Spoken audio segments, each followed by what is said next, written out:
2050 में इस देश में हिंदू अल्पसंख्यक हो जाएंगे। अच्छा।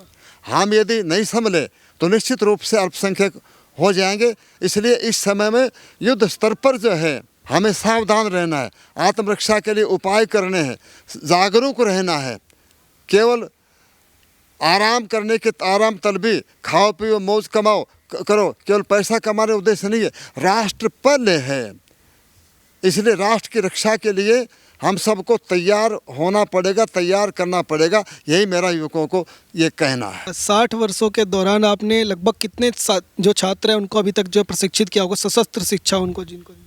मैं बराबर प्रतिवर्ष जो शिविर हमारे सैकड़ों लगते हैं, कम से कम 5-6 हज़ार युवक जो है युवतियाँ प्रशिक्षित होते हैं। अब इसको हज़ारों कह दो, लाखों कह दो, इसकी गणना 60 वर्ष का समय बहुत बड़ा होता है। 2 पीढ़ियाँ जो है बदल जाती हैं। मैं अब भी 80 वर्ष मेरी आयु है, अब भी सभी प्रकार का शस्त्र का और शास्त्र का जो है प्रशिक्षण देता हूँ। और वैसे साहब ने कहा था कि 15-20 मिनट के लिए एक बार पुलिस को हटा दो फिर देखो, वो तो हमसे पहले तैयार हैं। तो एक और बात है, मंत्र कहता है भद्रम इच्छन्त ऋषयो सर्वविदे तपो दीक्षा उपनिषदु। राष्ट्र को बलवान रखने के लिए तप और दीक्षा होनी चाहिए। प्रत्येक युवक युवती को तपस्वी होना चाहिए, बलवान होना चाहिए, राष्ट्र रक्षा के लिए सन्नद्ध होना चाहिए और देश की रक्षा के लिए संकल्प करना चाहिए कि मैं राष्ट्र रक्षा मेरा पहला कर्तव्य है, तब देश जाकर के बचेगा। एनसीसी के माध्यम से, अग्निवीर योजना के माध्यम से, सेना के माध्यम से और भी नहीं तो बहुत से संगठन, हमारा संगठन आर्यवीर दल है, सभी प्रकार के जो उपलब्ध वैध साधनों के द्वारा और सबसे को सिखाते हैं, लाठी भी सिखाते हैं और दूसरी चीज़ें भी चलाते हैं। हमारे पुरानी चीज़ें उनको सबको सिखाते हैं। आपत्ति की दृष्टि से उसमें भाग लेना चाहिए। नमस्कार, मैं हूं ऋषभ अवस्थी और आप देख रहे हैं ओ न्यूज़ हिंदी। सनातन संस्कृति में आपने सुना होगा कि शस्त्र और शास्त्र के बारे में जो है वो चर्चा हमेशा रहती है, पर आज के समय में भी कोई संत समाज में इस तरीके का कार्य कर रहा हो इसके बारे में आपको जल्दी सुनाई देता नहीं है। लेकिन आज हमारे साथ वो शख्स मौजूद हैं जो इस देश के अंदर कई वर्षों से लगातार जो है शस्त्र और शास्त्र का दोनों का ही ज्ञान जो है समाज के अंदर देते आ रहे हैं। लगभग 60 वर्षों से धनुर्वेद की शिक्षा जो है उसका प्रशिक्षण जो है वो समाज में देते आ रहे हैं। इनका नाम है डॉक्टर देवव्रत सरस्वती जी। इनसे बात करेंगे और आपको दिखाएंगे कि आज के समाज के लिए, आज के युवाओं के लिए, संत समाज के लिए एक क्या बड़ा संदेश देने की कोशिश कर रहे हैं। आप हमारे साथ बने रहिए। स्वामी जी, ओ न्यूज़ हिंदी के चैनल पर आपका बहुत बहुत स्वागत है। धन्यवाद। स्वामी जी, सबसे पहले मैं आपसे जानना चाहता हूँ कि जो वेद पुराण है इनके विषय में अगर आसान भाषा में कोई समझना चाहे तो वेद जो है वो क्या है? वेद सृष्टि की आदि में 4 ऋषियों को परमात्मा ने ज्ञान दिया। ऋग्वेद, यजुर्वेद, सामवेद, अथर्ववेद। ऋग्वेद में प्रकृति से लेकर परमेश्वर तक सभी पदार्थों का ज्ञान है और तदनुसार कर्म करना यजुर्वेद में है और ईश्वर भक्ति उपासना जो सामवेद में प्रधान है और विज्ञान का विषय अथर्ववेद में है। और इन 4 ऋषियों से एक ऋषि ब्रह्मा ने 4 वेदों को पढ़ा और उससे फिर मरीचि, कश्यप इत्यादि से परंपरा अब तक चली आ रही है। तो महाराज जी, इसके कोई उपवेद भी हैं क्या? 4 वेदों के 4 उपवेद हैं। ऋग्वेद का उपवेद आयुर्वेद है, यजुर्वेद का उपवेद धनुर्वेद है, सामवेद का उपवेद गंधर्व वेद है और अथर्ववेद का उपवेद जो शिल्प शास्त्र जिसको कहते हैं वो है। जो धनुर्वेद का प्रशिक्षण है ये यजुर्वेद के अंदर आता है? धनुर्वेद किसको कहते हैं हमें समझना पड़ेगा, जिसमें सभी शस्त्र, अस्त्र और युद्ध नीति, व्यूह रचना और साम दाम दंड भेद इत्यादि सब जिसमें आ जाते हैं उस शास्त्र का नाम है धनुर्वेद है। उसमें मूल रूप से यजुर्वेद की प्रधानता है और धनुर्वेद जो है वो ऐसा वेद है कि जिसके आधार पर इस देश के सम्राटों का महाभारत समय तक चक्रवर्ती सारे विश्व पर राज्य था। और धनुर्वेद में 7 प्रकार के युद्धों का वर्णन है। धनुष का, चक्र का जिसको सुदर्शन चक्र सब जानते हैं, और भाला उसको कुंत कहते हैं, और तलवार का, छुरी का, गदा का। और उसके पश्चात जब सारे अस्त्र शस्त्र समाप्त हो जाते हैं तो फिर बाहुयुद्ध नियुद्धम जिसको कहते हैं, वो 7 प्रकार के युद्धों का वर्णन धनुर्वेद में आता है। उसके साथ में व्यूह रचना का भी विस्तार से वर्णन आता है। जैसे कि धनुष जो है उसके बारे में हम करें तो धनुष जो है वो सबसे महत्वपूर्ण है। मंत्र कहता है धनवना गा धनवना आजिम जयम। हम धनुष से भूमि को प्राप्त करें, संग्राम को प्राप्त जीते। और धनवना तीव्रा समदो जयम। धनुष से हम जो शत्रु की जो तीव्र सेना है उसको जो है वो जीते। धनु शत्रु अपक्रामम करोति। धनुष शत्रु के बढ़त को रोक देता है। और धनवना सर्वा प्रदेशो जय में। धनुष से हम सारी दिशाओं को जीते। तो जहाँ पर धनुष विद्या का ये बहुत भारतवर्ष की कला जो अपने समय में प्रख्यात रूप में थी, और इसमें जो है वो धनुष कैसे बनाते हैं, किन किन द्रव्यों से बनता है, और तीर बाण कैसे, सर कैसे बनाते हैं और कैसे कैसे चलाना है, और उसके साथ में कैसे धनुष की डोरी को, जैसे ये धनुष है इसकी डोरी को कैसे पकड़ते हैं। तो ये सिंहकर्णी मुष्टि है। फिर उसके पश्चात में ये वज्र मुष्टि है। उसके पश्चात में ये काकतुंडी मुष्टि है। उसके पश्चात और बहुत सारी हैं, ये एकलव्य मुष्टि है। तो ऐसे इसको पकड़ते हैं, फिर इसको खींचते हैं। कान तक खींचने को कहते हैं, ये व्याय कहते हैं। यहाँ तक कान तक खींचते हैं और कंधे तक ये 5 जो है इसके अलग अलग धनुष को खींचने की डोरी का। उसके पश्चात में तीर को कैसे चलाते हैं, तो तीर के 3 प्रकार हैं। ये जो तीर है ये समकाय है, ये नपुंसक बाण इसको कहते हैं, और ये लक्ष्य संधान के लिए अच्छा माना जाता है। इस प्रकार से ये सिंहकर्णी मुष्टि से, और इसको कान तक खींचते हैं, यहाँ तक खींचते हैं। उसके पश्चात में ये जो धनुष है इसको कहते हैं सारंग धनुष। जो श्रृंग से 3 स्थानों से मुड़ा उसको सारंग धनुष कहते हैं।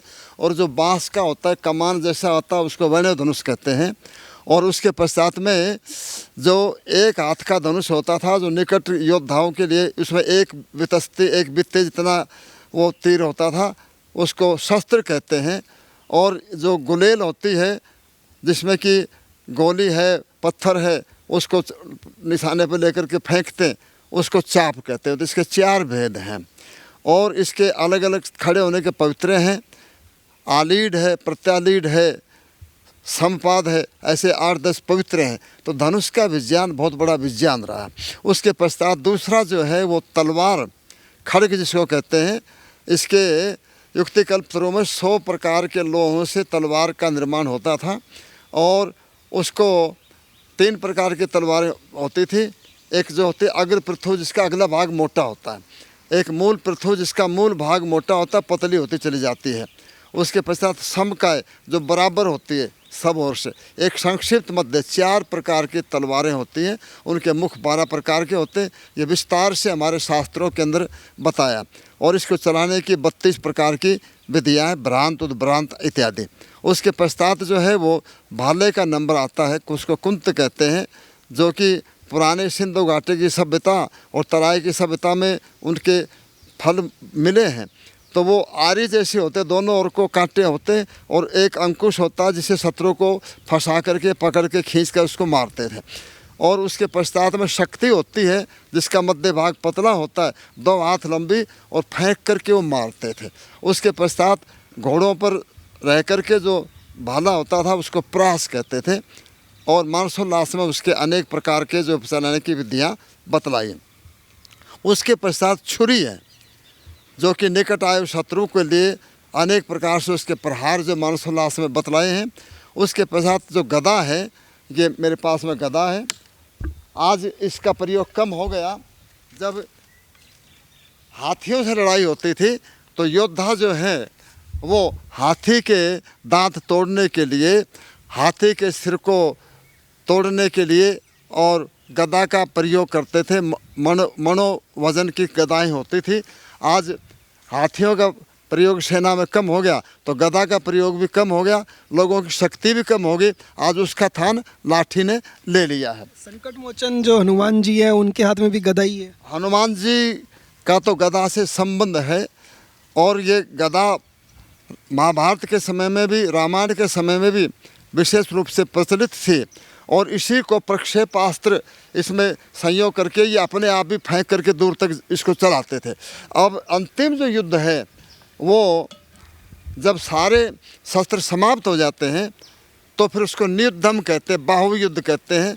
उसका भी विशेष रूप से रामायण में सुग्रीव का और रावण का, हनुमान का, रावण का मुष्टि युद्ध प्रसिद्ध है और जरासंध का, भीम का मुष्टि युद्ध तो प्रसिद्ध है। तो ये अंतिम हथियार जो है वो अपने हाथों को ही शस्त्र के रूप में बना करके प्रहार, मुष्टि प्रहार है, उंगलियों से प्रहार है, कोहनी का प्रहार है, तो अलग अलग घुटनों के प्रहार हैं।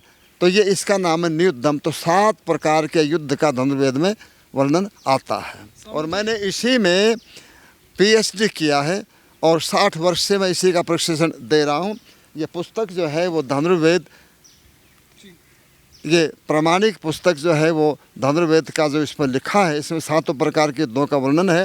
उसके पश्चात ये भारतीय व्यायाम, जिसमें कि वर्तमान में जो समय में जो है शिवाजी महाराज से उससे पहले के जो है वो तलवार चलाने का और भाला चलाने का, छुरी चलाने का और दूसरे भारतीय व्यायाम है, उनको विस्तार से इसमें दिया है। उसके पश्चात में जो निर्युद्धम है, ये सेल्फ डिफेंस को कहते हैं, आत्मरक्षा, विशेष करके लड़कियों के लिए और युवकों के लिए।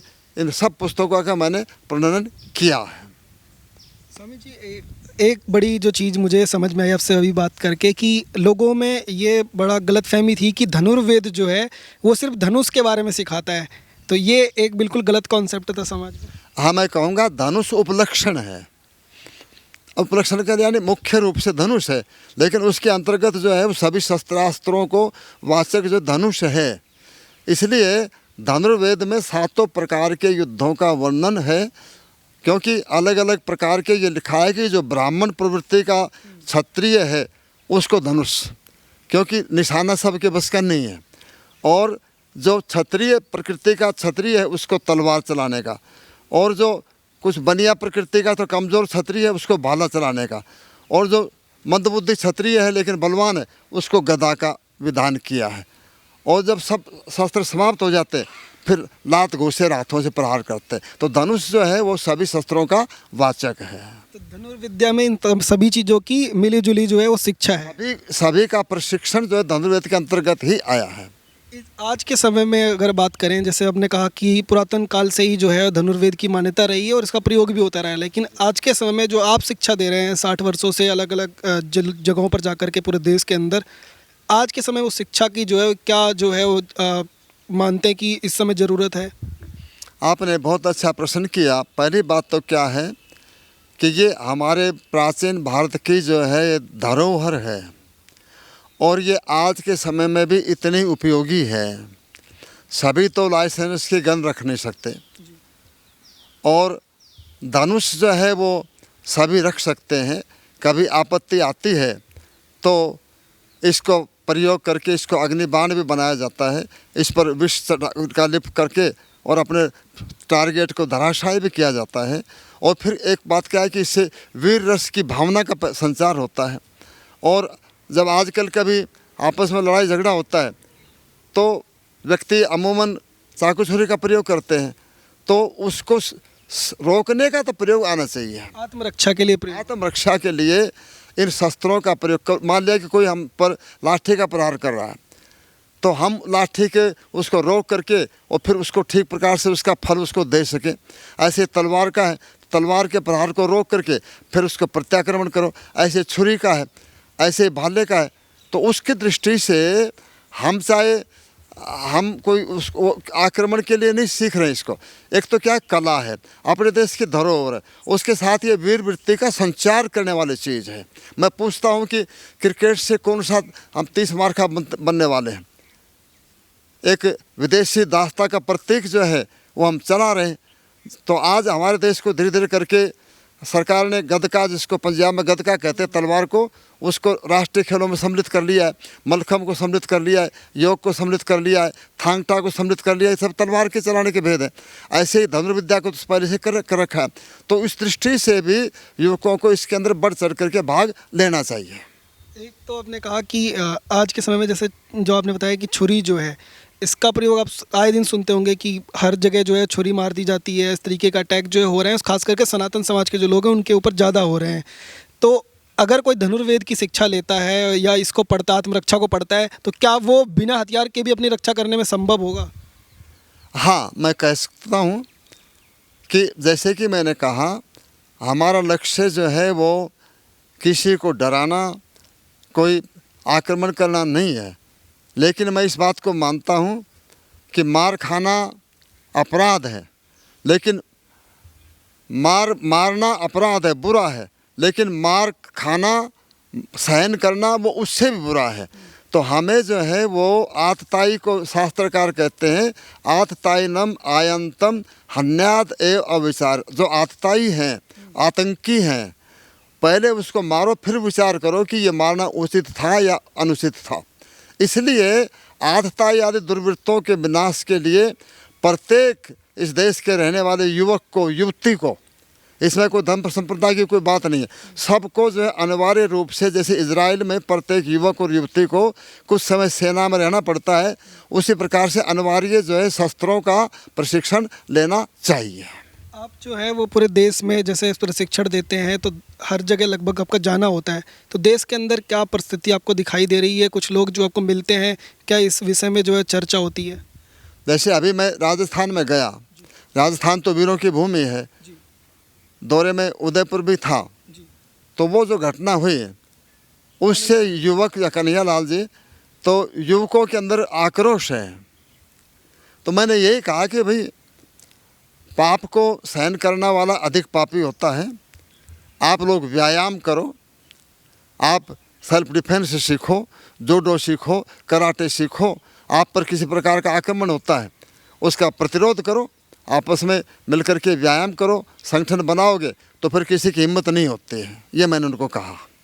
जो जूडो और कराटे की बात कही, क्या ये पश्चिमी संस्कृति है या फिर जो सनातन समाज में या फिर यजुर्वेद और के अंतर्गत पहले ही इसके बारे में चर्चा हो रखी? जैसे कि मैंने पहले बताया, इसको हमारे प्राचीन शब्द, इसका नाम नियुद्धम है। और नियुद्धम को जो है बौद्ध भिक्षु सीख करके चाइना में लेकर गए और वहाँ पर उसका प्रचार प्रसार किया।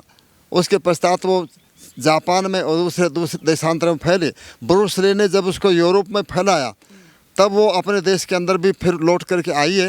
वास्तव में इसका नाम जो नियुद्धम ही है। यहीं से मतलब यजुर्वेद जो है उसके अंतर्गत धनुर्वेद से ही निकली है। धनुर्वेद के अंतर्गत कला है और सारे विश्व के अंदर अस्त्र शस्त्रों का, गणित का, विज्ञान का और सभी विद्याओं का, आयुर्वेद का, सभी का प्रचार जो है वो इस भारतवर्ष देश से ऋषि मुनियों के द्वारा हुआ है। आपने जैसे आयुर्वेद की बात कही, तो आयुर्वेद में जो है चरक जो है उनके बारे में काफ़ी ज़्यादा चर्चा होती है और किताबें में भी अब पढ़ाया जाता है। तो ये कहा जाता है कि वो कई वर्षों पहले, हज़ारों वर्ष पहले वो शैल्य चिकित्सा और इस तरीके की जो चीज़ें हैं वो कर देते थे, जो आज भी वैज्ञानिक जो है वो रिसर्च कर रहे हैं, डॉक्टर्स जो है वो नहीं कर पा रहे हैं।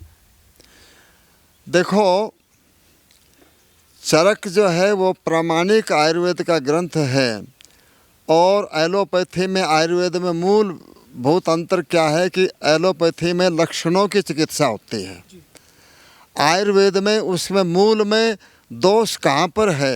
आयुर्वेद में त्रिदोष वात पित्त कफ है, दोष कहाँ से बना है उसको मूल को ही निकालने का प्रयत्न करते हैं। इसलिए जो जटिल रोगी हैं जिनको कि और कहीं पर एलोपैथी से लाभ नहीं होता, फिर वो आयुर्वेद की और प्राकृतिक चिकित्सा की और योग की शरण में आ रहे हैं। और हमारी सरकार ने इसीलिए आयुष मंत्रालय स्थापित करके और आयुर्वेद के प्रचार प्रसार के लिए अब वो धीरे धीरे करके आगे बढ़ा रहे हैं। तो आयुर्वेद तो वो क्या है कि आयुर्वेद में चरक में जो है वो चिकित्सा कम है, जो दिनचर्या है, खान पान है, आचार विचार है, व्यायाम इत्यादि है, उन सब के बारे में विस्तार से बतलाया। इसलिए आयुर्वेद जो है वो संपूर्ण आयुर्वेद का शास्त्र है और ऋग्वेद में अथर्ववेद के अंदर जो विस्तार से उसकी चर्चा की है। और आज जैसे कि सरकार आयुष मंत्रालय के द्वारा डिप्लोमा दे रही है और क्योंकि हमारी आयुर्वेद में कहा कि यद यस्य देशस्य यो जंतु तदेव तस्य भेषजम, जिस देश का जो प्राणी है उसी देश की मिट्टी, उसकी जड़ी बूटी, उसी देश का जल वायु, वही उसकी चिकित्सा होती है।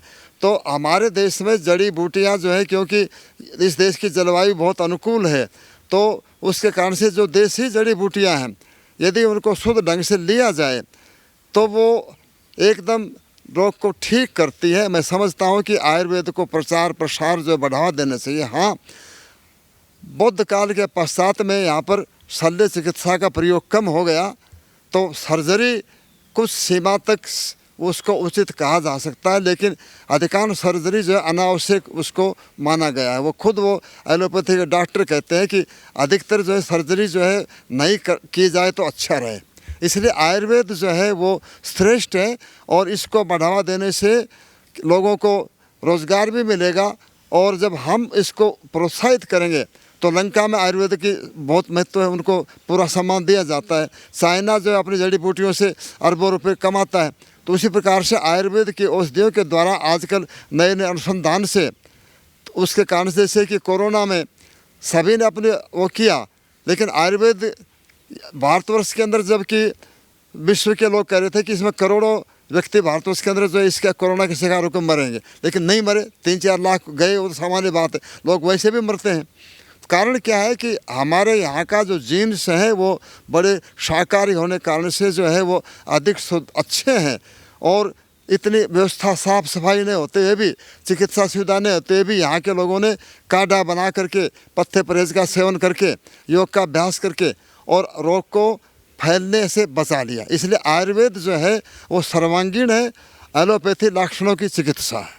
आयुर्वेद को मैंने जो सुना आपसे कि एक जो अलग चीज़ दिखाई दी जो बाकी जो है पश्चिमी संस्कृति में नहीं दिखाई देती है, कि बीमार होने के बाद तो इलाज हर कोई करता है, हर संस्कृति में, हर जो है कॉलेजेस के अंदर जो मेडिकल कॉलेज पढ़ाया जाता है, पर बीमार होने से बचने के लिए जो उपाय हैं वो आयुर्वेद के अंदर बताए गए। ये एलोपैथी के जो प्रवर्तक है हिपोक्रेट्स ने कहा कि food is your best diet, भोजन ही आपकी सबसे बड़ी औषधि है, बेस्ट मेडिसिन।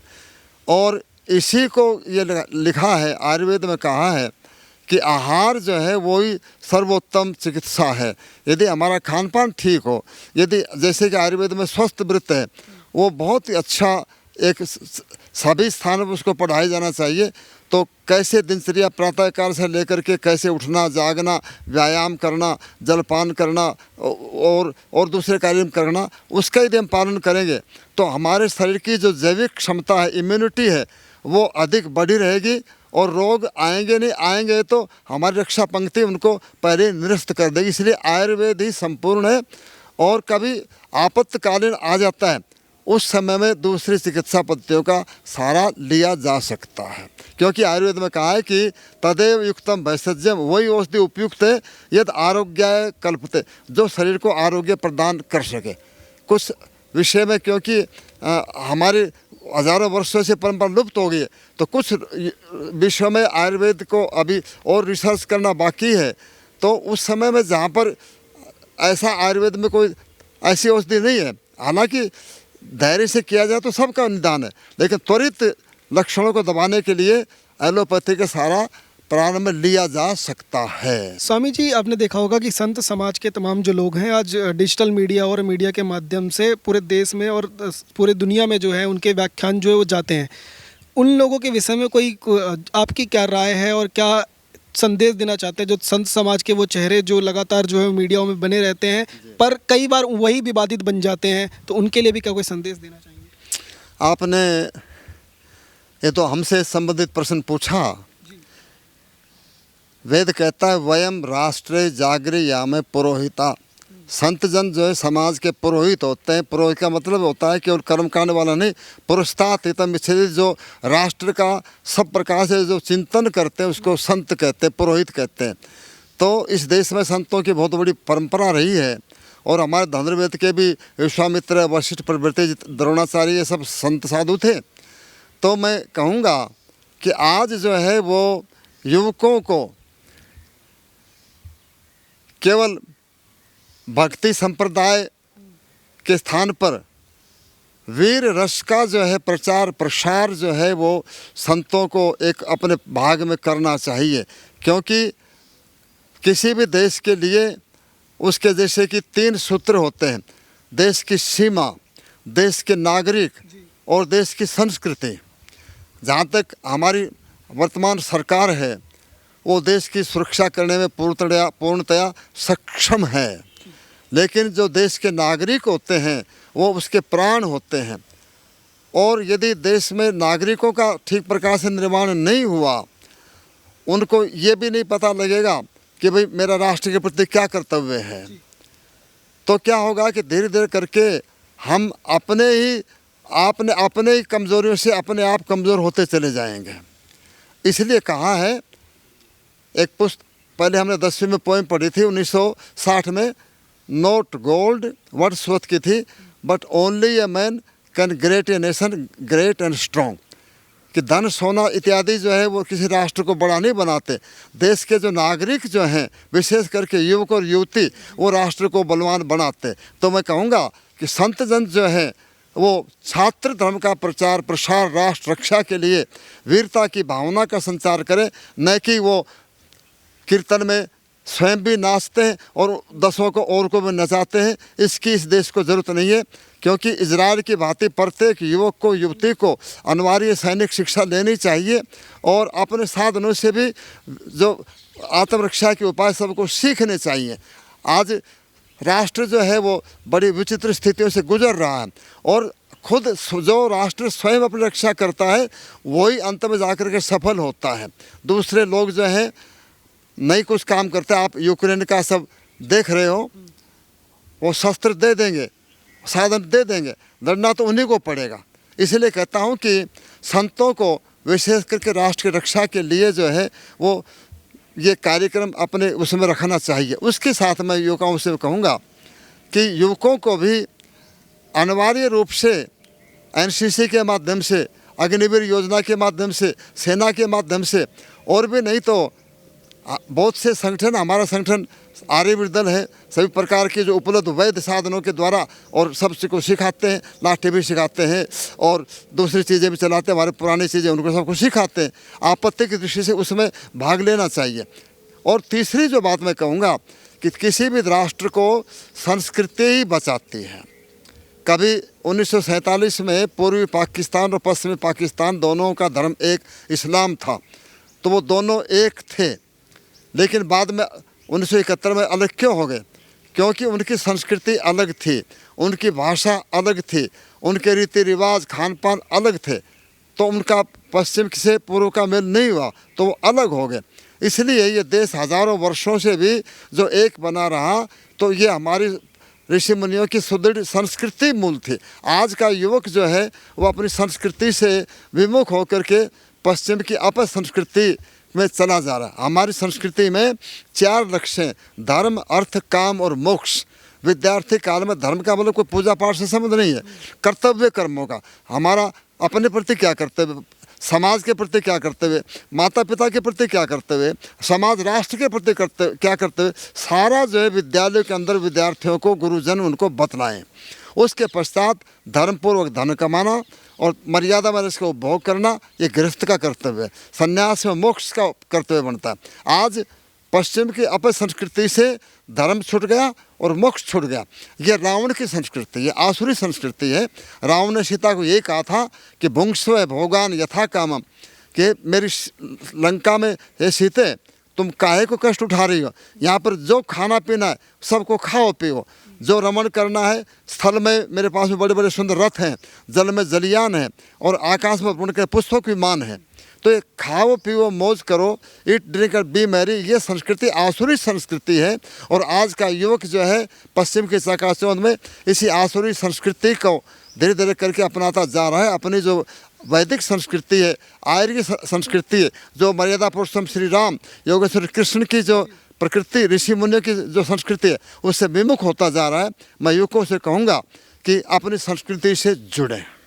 जैसे हमने शुरुआत में भी कहा कि शस्त्र और शास्त्र दोनों का ही ज्ञान जो है वो होना बेहद ज़रूरी होता है, लेकिन इस समय की जो स्थिति है आपने भी देखा कि पूरे जो भी लोग हैं, युवा खास करके, शस्त्र की तरफ जो है उसका भी ज्ञान नहीं है और शास्त्रों की ओर भी ज्ञान नहीं है, कि वो सिर्फ पश्चिमी की ओर बढ़ते जा रहे हैं। तो क्या ऐसी चीज़ें हैं जो हम उनको बता सकते हैं उपाय के, जिससे कि वो शस्त्र और शास्त्र दोनों का ज्ञान प्राप्त कर सकते हैं?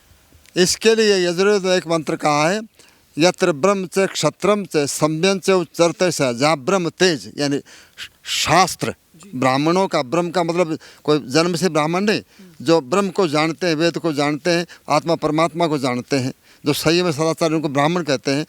तो जहाँ पर ब्रह्म तेज और छात्र शक्ति दोनों मिलकर के कंधे से कंधा मिला के काम करते हैं, वो राष्ट्र जो है तेजस्वी होता है, बलवान होता है और सदैव उसी की विजय दुंदुभी बजती है। इसलिए दोनों की आवश्यकता है। शास्त्र ज्ञान के बिना हम अपनी संस्कृति को कायम नहीं रख सकेंगे, और जिस देश की संस्कृति समाप्त हो जाती है वो देश धीरे धीरे करके विघटन की तरफ को चला जाता है। और शस्त्र बल जो है, जहाँ शस्त्र बल नहीं, शास्त्र पछताते या रोते हैं। ऋषियों को भी सिद्धि तब से तभी मिलती है जब पहरे पर स्वयं धनुर्धर राम खड़े होते हैं। जब विश्वामित्र के यज्ञ को सफल करने के लिए राम और लक्ष्मण दरवाजे पर धनुष बाण लेकर करके खड़े हो गए, ताड़कादि असुरों का संहार किया, तभी उसका यज्ञ सफल हुआ। इसलिए राष्ट्र के अंदर दो ही चीज़ हैं, धन तो एक साधन के वो उसको देने वाला कार्यक्रम है।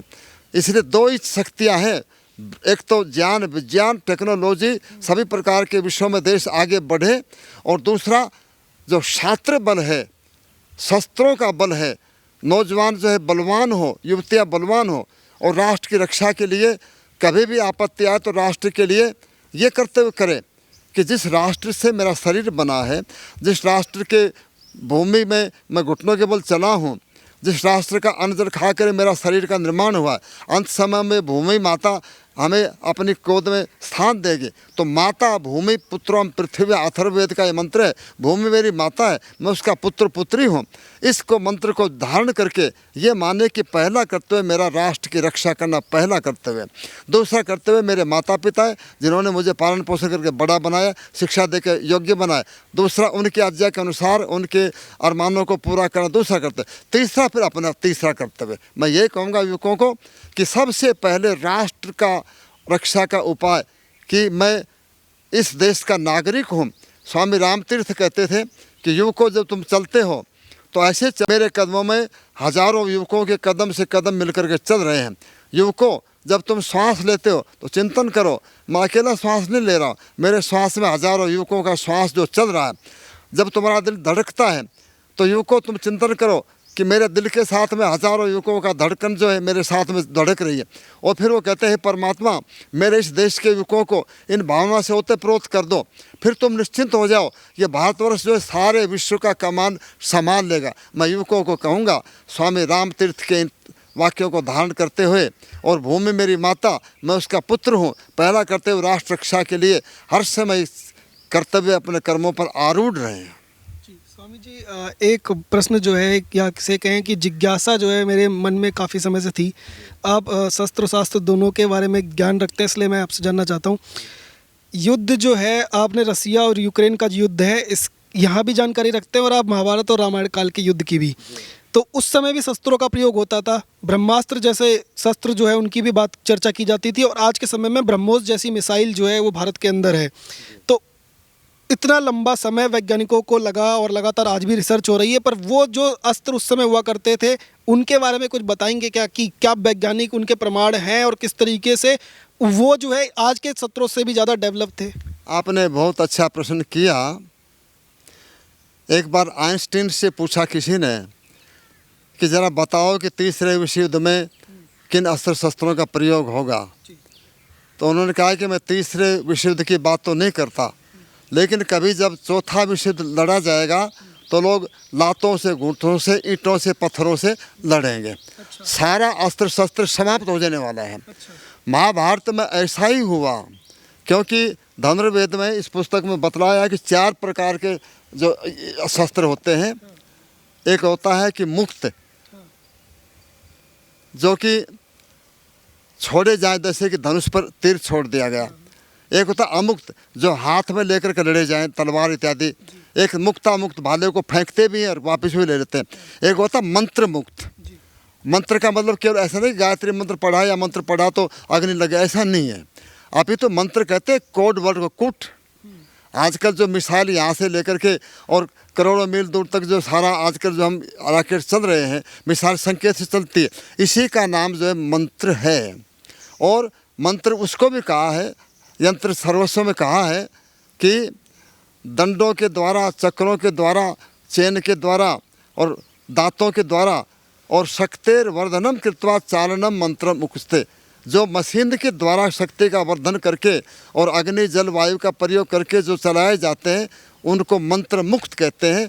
तो ये आयुध पहले भी थे और महर्षि विश्वामित्र ने जब राम और लक्ष्मण को साथ लेके गए तो वहाँ पर सैकड़ों प्रकार के अस्त्र शस्त्रों का प्रयोग, उन मंत्र युक्त अस्त्र शस्त्रों का प्रयोग उनको रहस्य सहित उसको वापस लौटाने की विधि बतलाई।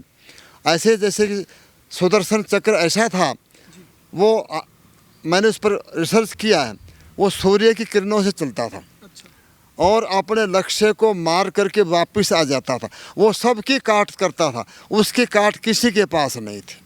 ऐसे इंद्र का वज्र जो है वो अभेद्य था, उसकी कोई काट नहीं थी। शिव जी का जो पिनाक था वो भी वो अपराजित था, वो किसी के उसके पास में काट नहीं थी। तो ये 4 आयुध ऐसे थे जिनकी कोई काट नहीं थी।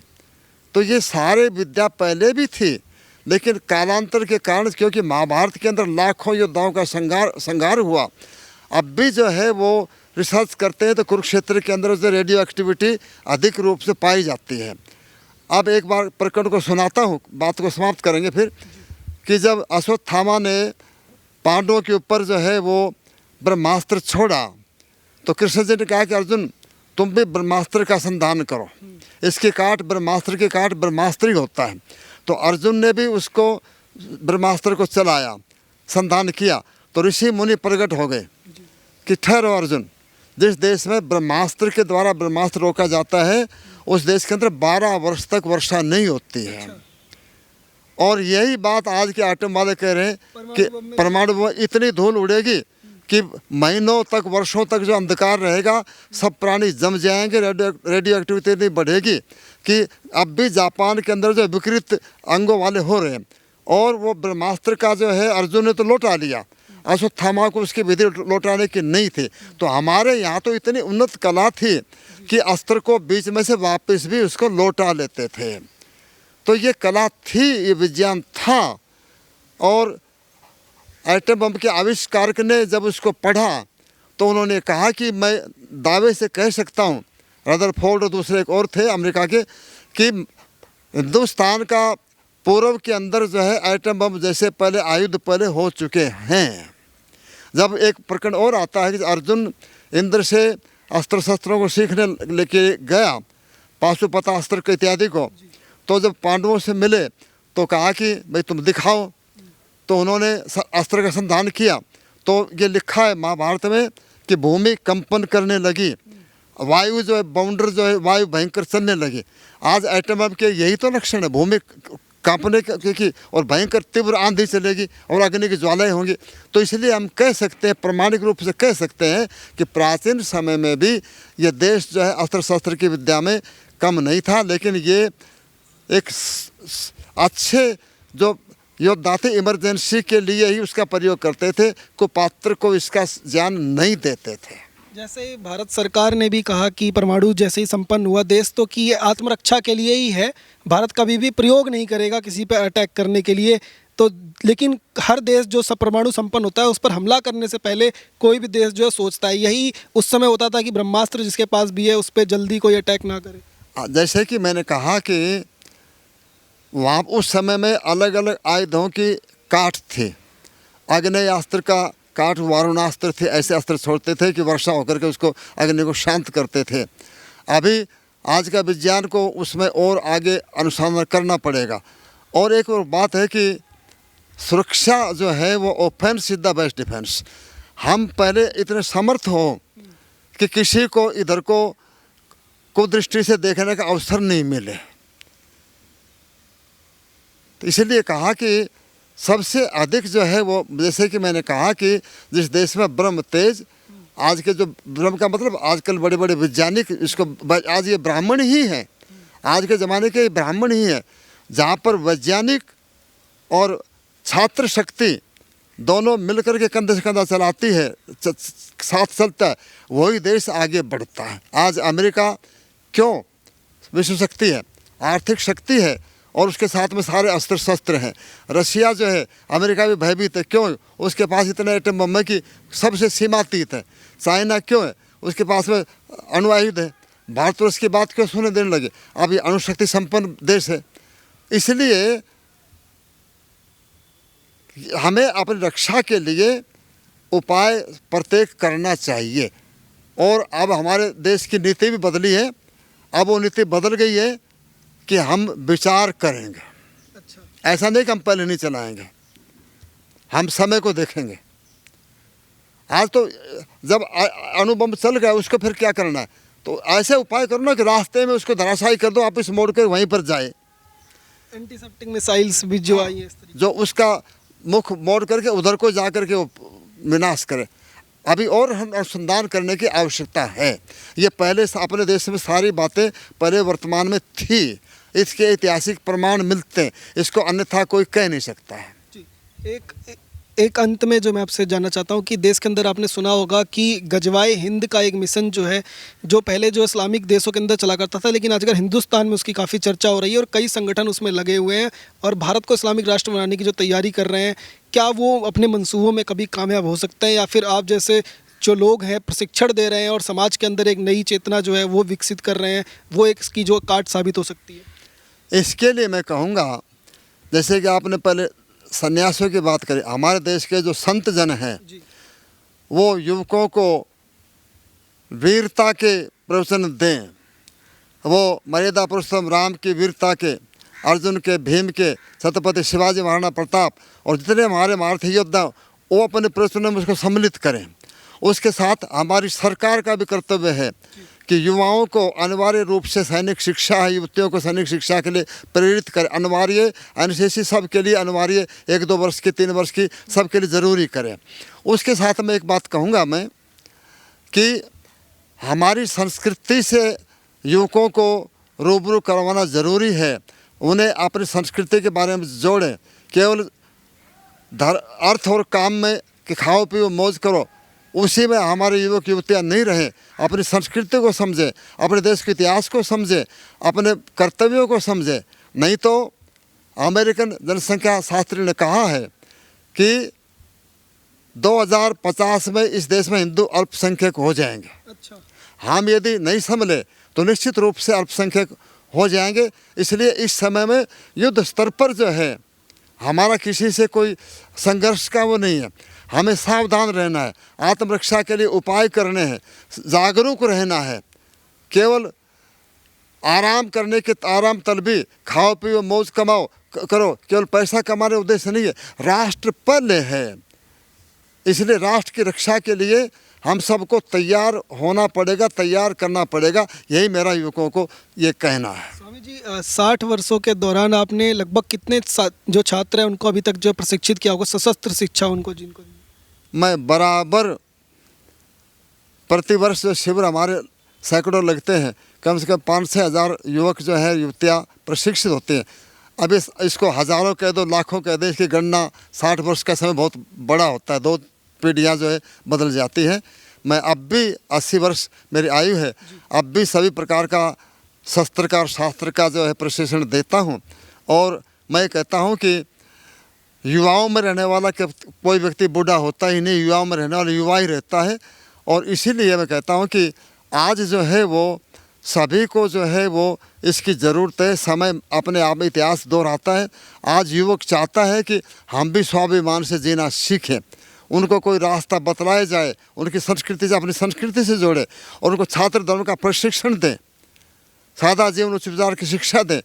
तो युवक जो है वो आज भी इस देश के युवकों का मुकाबला कोई नहीं कर सकता।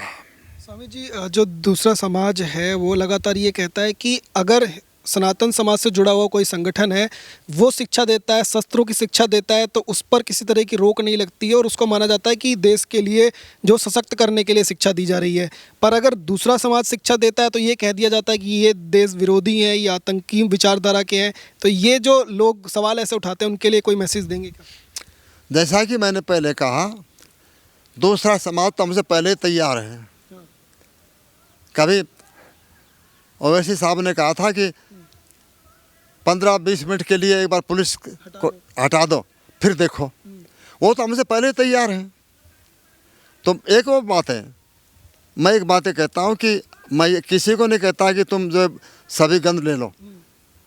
हाँ, मैं एनसीसी में मिलकर के आजकल राइफल क्लब बनती हैं, एयर गन है, लक्ष्य शूट करना, लक्ष्य संधान करना, निशानाबाजी करना वो अलग चीज़ है, वो सीखने कोई दिक्कत की बात नहीं। जितने भी वैध शस्त्र हैं तो वो हम सीख सकते हैं। और एक और बात है, तो का तरीका पता होना चाहिए। तरीका सीखना सबको ज़रूरी है और इसीलिए ये पुस्तक हमारी आत्मरक्षा जो है ये सभी को इसमें सिखाया गया है। युवकों को इसको सबका इसका प्रशिक्षण लेना चाहिए 6 बेल्ट का। तो उचित साधनों के द्वारा, जो उपलब्ध साधन है उसके द्वारा आत्मरक्षा करने का हम सब जगह प्रशिक्षण देते हैं।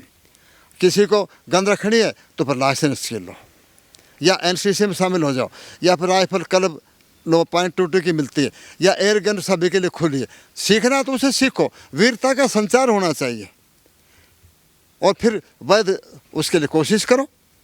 एक मैंने स्टार्टिंग में सवाल पूछा था कि क्या जो लोग ऐसे मंसूबे पाल रहे हैं कि इस देश को गजवाए हिंद बना देंगे, पहले भी कई बार आक्रमण हुआ है इस देश के ऊपर, अंग्रेज भी आए हैं और मुगल से भी जो तमाम जो लोग हैं वो आए, पर वो आज तक कामयाब नहीं हुए, तो क्या अब जो है ये कामयाब होंगे? मंत्र कहता है भद्रम इच्छन्त ऋषयो सर्वविदे तपो दीक्षा उपनिषदु।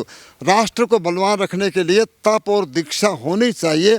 प्रत्येक युवक युवती को तपस्वी होना चाहिए, बलवान होना चाहिए, राष्ट्र रक्षा के लिए सन्नद्ध होना चाहिए और देश की रक्षा के लिए संकल्प करना चाहिए कि मैं राष्ट्र रक्षा मेरा पहला कर्तव्य है, तब देश जाकर के बचेगा।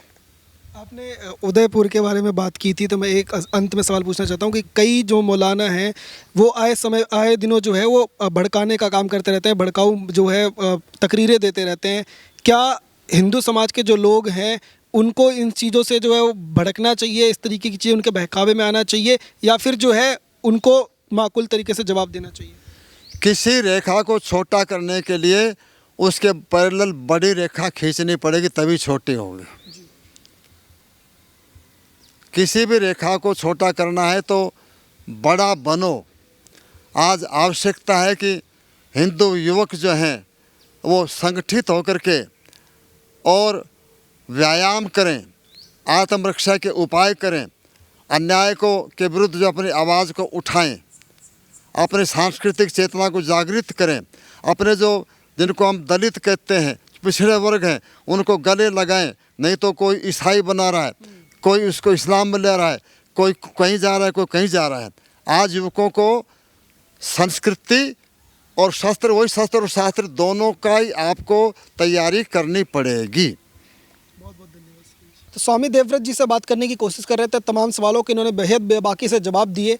आपने देखा होगा कि भारत सरकार जो है वो आए दिन जो है पुरस्कृत करती है तमाम उन लोगों को जो समाज के अंदर योगदान देते हैं, कार्य करते हैं। लेकिन आप देखे होंगे, आपने पूरी वीडियो देखी और तमाम चीज़ों पे सुना कि धनुर्वेद जो है वो कितना अहम जो है वो भूमिका निभाता है समाज के अंदर, चाहे वो पुरातन काल में हो या वर्तमान समाज में हो। तो धनुर्वेद की शिक्षा का ज्ञान जो है वो प्रशिक्षण जो है 60 वर्षों से देते आ रहे हैं स्वामी देवव्रत जी के लिए भारत सरकार जल्द से जल्द जो है वो पुरस्कृत करे इन्हें और इन्हें सम्मानित करें, क्योंकि अकेले ये अधिकृत जो है वो इसके शिक्षक हैं जो पूरे देश के अंदर जो है इसका प्रचार और प्रसार कर रहे हैं और दुनिया में धनुर्वेद का जो है प्रचार प्रसार कर रहे हैं। आप हमारे साथ जुड़े रहिए, देखते रहिए ओ न्यूज़ हिंदी। धन्यवाद, जय हिंद।